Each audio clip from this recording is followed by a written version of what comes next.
Hello all, I'm Sai and welcome back to my Navarathri video series in which I'm recommending 9 different books on Hinduism on these 9 days of the festival. Today is the last and final day, which is day 9 of the festival, for which I'm selected a very different book. All the other books that I've recommended till today have been books which are completely spiritual in their tone. But this is the only book in this list which is not spiritual. It is very practical, very critical, and has the guts to show both the good as well as bad sides of Hinduism. And it is completely written with history in mind, which is Gods, Guns and Missionaries, The Making of the Modern Hindu Identity by Manu S Pillai. I've had my eye on this book ever since it got released, and finally I went forward and picked it up. The book is so big that it has a lot of references. More than half of this huge book which I have is that of the appendix or kind of references that the book has taken stuff from. I'll just show you the extent of its references. So this is the entire book, and we have the actual book only for this extent, and this one is all notes based on which all text the book is written on. So it's heavily non-fiction, it is critical at multiple instances, and it also shows us the influence of different cultures and different people on our Hindu religion. So without any further ado, let's get into the video right away.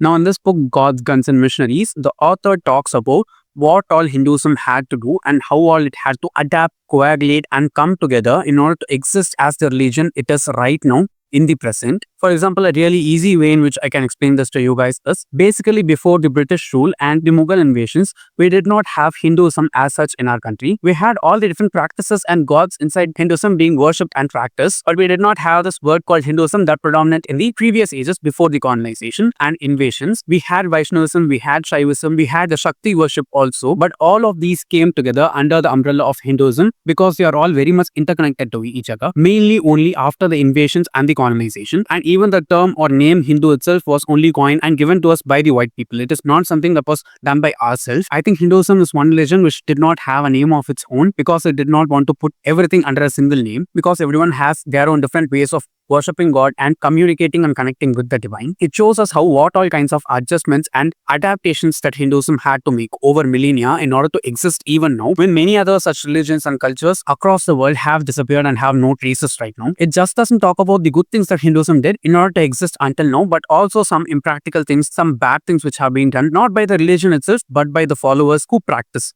Here the author also shows us how colonizers, especially the British and the Portuguese, after starting to invade and colonize our country, went forward and started to try and convert the heathens that they thought into their own religion, because they did not have the bandwidth to understand what Hinduism was all about. Because when it comes to the religions that they followed during that time and the kind of oppression and violence that they had to inflict on the people, they were not ready to take on the religion which worshipped multiple gods. People who worship multiple gods had a diverse range of rituals and practices that they followed. Even just the sheer number of gods that we have and worship was not mostly understandable and acceptable for them, because they were not used to that concept in any way. But it is very clear for us here in Hinduism that all God is the same, but they are just different manifestations of the same God, so that everyone who relates with any particular God can go forward and worship them. It's the same being worshipped no matter whom we worship in whatever name, which took a lot of time for the colonizers to understand and try to at least adapt certain things according to our own machinations. The author does talk about this in a very philosophical and practical way rather than in a spiritual way.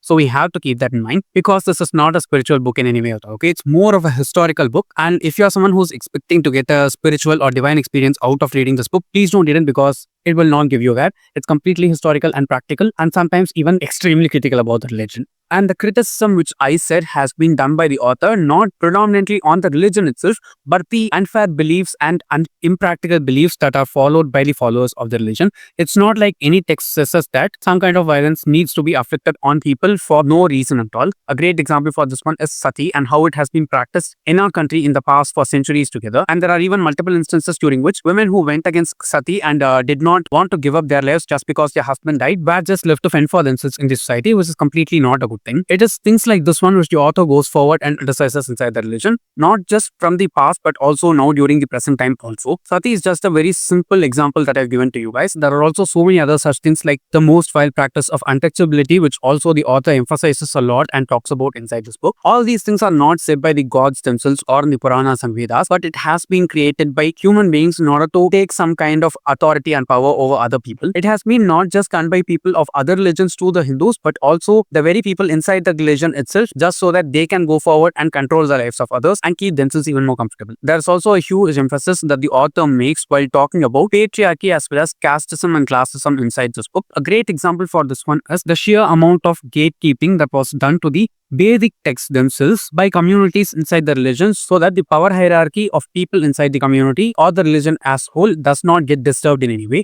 Just in order to hold that power over other communities, there are so many communities which have withheld the knowledge so that people who don't even know what they are following can also not question them when they are being wronged in some way. I'm very, very sure that anyone who's reading this book will feel that kind of anger inside them.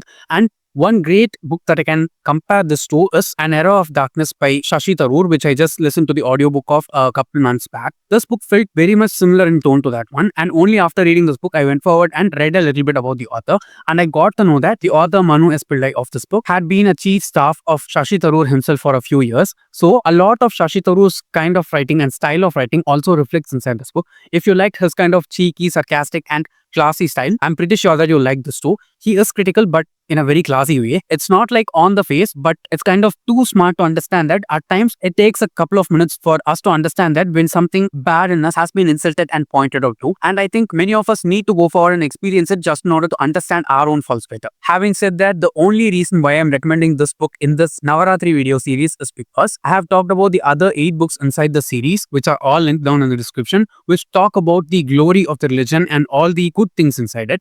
While we are learning about all those things and experiencing them, we should also be ready to take up constructive criticism, which is done in books like this one. If it is done with hatred in mind, there is no need to even give it any kind of heed at all. But when it is done with some good intention in the mind by an author or anyone who's putting it out, it is our responsibility as a person who's following the religion to go forward and listen to that opinion. And if it sounds justifiable, it's up to us to go forward and make some changes so that it is fair to everyone and dharma is withheld no matter what. And that's the reason why I wanted to recommend this book too, because while we are seeing some things which are said against something that we are following very sincerely, it makes us question of some of the things which are actually not good inside the things that we practice and make some alterations to it so that it is good for everyone. I hope that message was properly conveyed to you guys and you don't mistake it in any way and also end up picking this book up. It is huge, but trust me, it is very much understandable and can be read in a very short time itself. So if this book recommendation was useful for you, don't forget to give this video a thumbs up and share it with your friends. And if you want to get more content from me, to subscribe to the channel. There are also so many other videos in which I'll be talking about books apart from just this Navarathri series alone. So if you want to get more content from me, to subscribe to the channel. Thanks for watching and have a great rest of your day.